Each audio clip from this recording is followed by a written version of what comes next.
West Seattle is probably not prepared for an earthquake. We have a lot of work to do to get people to individually prepare. We're not really prepared across the community. There are individuals who are over-prepared. There's some who have taken some steps. Many people could shelter in place, meaning live in their house if it's still structurally sound, because they've got enough food to get through, and many people would come to the realization their hot water tank is probably going to give them the water they need. But mentally, for sure, people are not really prepared. There's some amount of denial that goes on because everybody hopes it doesn't happen in their lifetime. And the sciences can't predict when. They can just say it's going to happen, and it may or may not be in your lifetime. So people roll the dice and try and decide if they're going to be on the right side of the dice or not. So apathy to me is people saying, I don't care. And I actually don't hear, I don't care. I hear lots of people who talk themselves out of getting ready.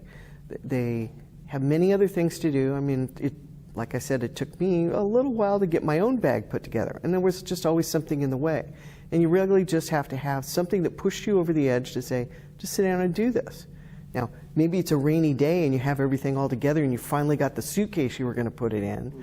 Or maybe it's your kid came home from school and said something where you went, I hadn't thought about that. And you know, it's that motivation. So in our lives, there's just so many other more fun things to do than get prepared. So it isn't quite an apathy thing. It's a reluctance to commit. And it goes back to the question of, is it denial or is it just, I'm going to roll the dice? For me personally, I was on the Southwest Precinct Advisory Committee. And we were, after Nisqually, we were sitting around talking about, you know, we all need to be prepared. That was kind of shocking. Thank God it wasn't as bad as it could have been. And the the captain at the time said, you know, you community leaders are really going to be essential. You know, it's not going to be us police helping everybody. And we all kind of did a step back. Now, this is in 2001, remember. We're like, what do you mean? You know, you're the fire and you're the police. You're supposed to going to be the responders and rescue all of us. And the reality is that there's only 204 firefighters on duty in all of Seattle at any shift. So you have 700,000 plus people now and 200 firefighters. And when they're exhausted at the end of their shift, you're not sure if you're going to get 200 more back in, because a lot of our firefighters and safety personnel, public safety, live outside the city now. People really respond when you educate them.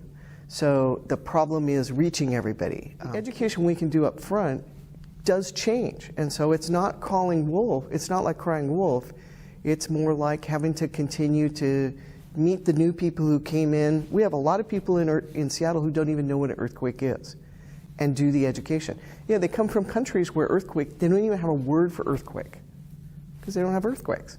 You can think about an earthquake, but I'm also going to translate earthquake into it's a power outage problem too. So earthquake is going to cause damage and you're going to have to deal with some medical issues and some structural issues and sheltering more people. But it really comes down to it's a power outage situation too. And so that is really going to be traumatic for people because, you know, we're so used to getting information on our cell phones or the TV. So unless you have a crank radio or some way to dial into the local media, you're left with nothing. So we talk about preparedness as being pack your bag and things are good. It's not. It's pack your bag and think about what you're going to do. That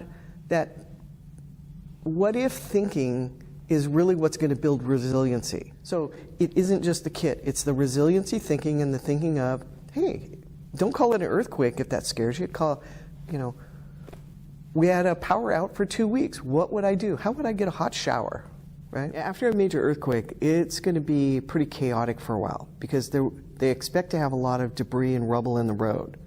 So your average citizen's not going to be able to get out and move large chunks of concrete. So it's going to take a while to get the right equipment moving in and to inspect the bridges. So right now the kind of default position is unless the bridge has been closed, you know, you can still go across it. It's going to take the city some time to do that. So I'm not sure what they're going to do with their bus routes across those bridges until they inspect them. But if there's damage, you can't take some of these large buses over some of the bumps or deal with, you know, winding through concrete. In Christchurch, they have the smaller model buses, and they were able to get around a little bit. So you might have service outside the central core, but it's going to be kind of sporadic. So having a bike ready, available, is going to be really smart. I think what keeps me up at night is just trying to get people's awareness raised.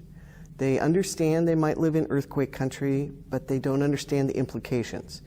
They may be new and not know they live in earthquake country. So everything from basic education to more sophisticated, you're a person with incredible skills that would be helpful for the community in a disaster. Have you thought about what you would do in a disaster?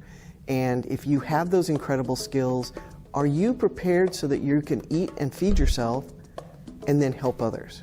So it's really an awareness issue to me.